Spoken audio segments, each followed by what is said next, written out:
और गुरु की कथा को श्रवण करना और गुरु का शुद्ध भक्ति हुआ। और कृष्ण का गुणगान करना और गुरु के प्रति, कृष्ण के प्रति शुद्ध भक्ति हुआ। और वही गुरु का गुणगान करना वो भी गुरु के प्रति शुद्ध भक्ति हुआ। यानी शुद्ध भक्त भगवान का ही नहीं, गुरु का भी शुद्ध भक्ति हो सकती है। और रूप गोस्वामी पाद की व्याख्यान करते हुए ने कहा भाव रूपाचार, यानी जो साधन भक्ति नहीं, भाव भक्ति भी गुरु के प्रति हो सकता है। भगवान के प्रति भाव भक्ति नहीं, गुरु के प्रति भाव भक्ति। तो मैंने देखा प्रभुपाद जी का नाम लेते हैं सारे अष्ट सात्विक विकार जो भी उत्पन्न होते हैं भाव भक्ति के सर में, सब कुछ वो प्रकट हो, सब कुछ प्रकट बोल नहीं पाएंगे।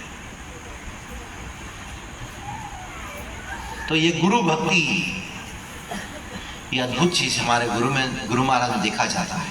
देखा गया है।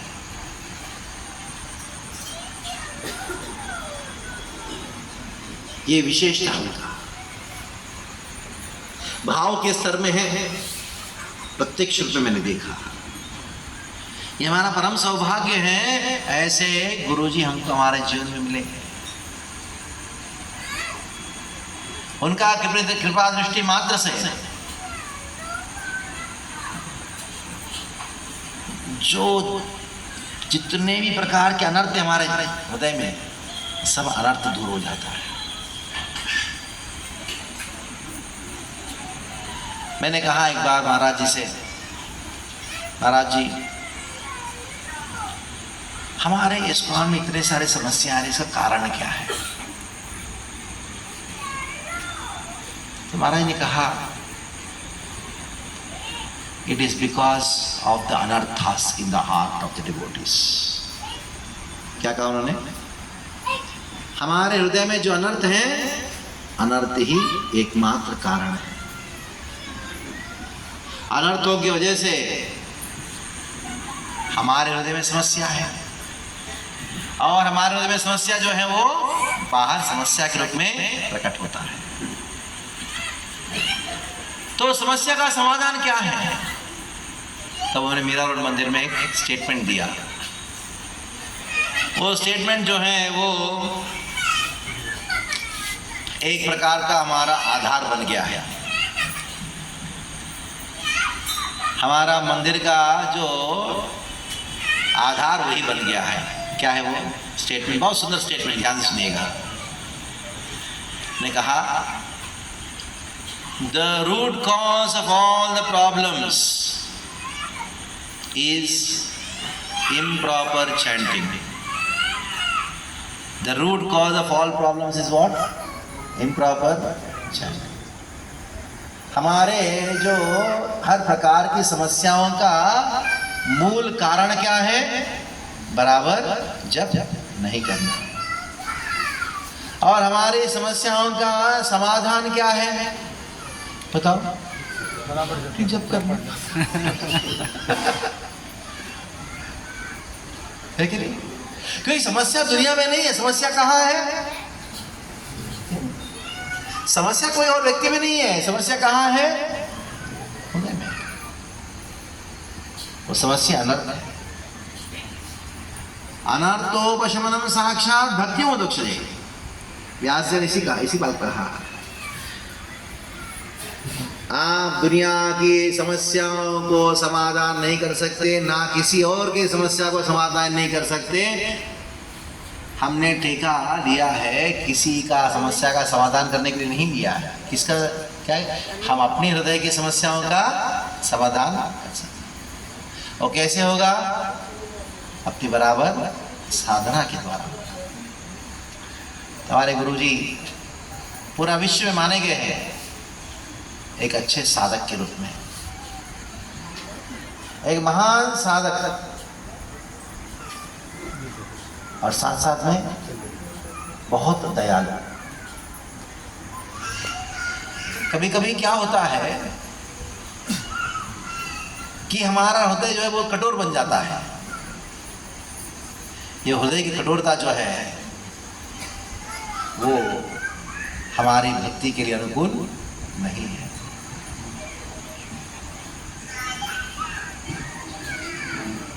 भागवत में कहा गया है कि वो व्यक्ति भक्ति के अनुकूल है जिसका हृदय बहुत कठोर भी नहीं है और बहुत भावुक भी नहीं है। महापुरुष के लक्षण में एक लक्षण क्या है, वो कभी के हृदय जो है वो वज्र जैसा कठोर हो जाता है और कभी कभी जो है वो कमल जैसा कोमल भी रहता है। भौतिक भावनाओं के प्रति हमारा हृदय वज्र जैसा कठोर होना चाहिए और आध्यात्मिक भावनाओं के प्रति, भक्तों के प्रति, भगवान के प्रति हमारा हृदय कैसे होना चाहिए, कोमल होना चाहिए। और इन दोनों का जो समन्वय है महाराज जी करता है। इसलिए एक महान साधु भी है और महान मैनेजर भी है। नहीं तो संस्था को साथ में लेके चलना आसान काम थोड़ी ना है। बलराम गुरु के मूल गुरु हैं। बलराम जी क्या करते बताओ? बलराम का एक नाम है संकर्षण, मतलब आकर्षित करते हैं, सबको प्रसन्न करते हैं और साथ साथ में सबको इकट्ठा करते हैं, आकर्षित करके इकट्ठा करते हैं। दो वंशों को जोड़ने वाले कौन है? बलराम जी। ये दो ऋषि को साथ में जोड़ने वाले, जोड़ने का कार्य करते हैं। ये इसकी वजह से इतने सारे मंदिरों का दिल्ली में दोगे, इतने सारे मंदिर, इतने सारे भक्त, क्यों, कैसे हो पा रहा है? केवल उनकी साधुत्व की वजह से हो रहा है। तितिक्षुः कारुणिकः सुहृदः सर्वदीनां अजातशत्रुः शान्ताः साधवः साधुभूषणाः हैं। ये जो 6 लक्षण हैं, उन 6 लक्षण, साधु के 6 लक्षणों के मूर्तिमान स्वरूप है।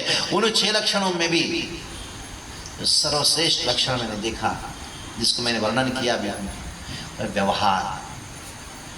एक बार उनसे मिलके व्यक्ति बार बार उनको मिलने का मन करता है। वैसे गुरु जी के हम शिष्य हैं, हमारा परम सौभाग्य है, उनका शिष्यत्व हमने ग्रहण किया। मैं ज़्यादा समय ले लिया, मुझे क्षमा करे। हरे कृष्णा कृष्णा कृष्णा हरे हरे, हरे राम राम राम हरे हरे। तो आप सब लोग गुणगान करोगे और बोझा नहीं उठाओगे, ऐसा होगा? तो सिलवास के भक्तों को क्या करना चाहिए? महाराज जी का बोझा उठाना चाहिए। महाराज जी बड़े बोझा उठा रहे हैं और आप दंडवत करके जय गुरुदेव अगर कूद के प्रसाद लेके निकल गए। क्या करना है? उनका बोझा उठाना चाहिए, सबको बोझा उठाना चाहिए।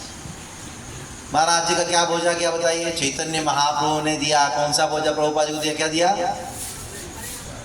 पृथ्वी त्याचे जतो नगरादि ग्राम सिलवास सहित प्रचार होवे मोर नाम। क्या श्लोक, क्या बताओ? पृथ्वी त्याचे जतो नगरादि द्वाम, ब्रैकेट में क्या है? सिलवास प्रचार होवे, है कि नहीं? और ये बोझा है चैतन्य महाप्रभु ने परंपरा के द्वारा देते देते कहाँ तक आया बोझा? प्रभुपाद के पास आया। और प्रभुपाद जी ने बोझा जो है वो किसको दिया?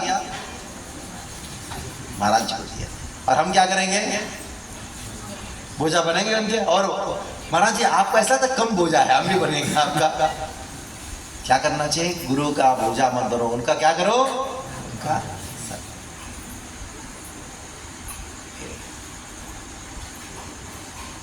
सेवा कर, प्रचार करना चाहिए। ठीक है। हरे कृष्ण।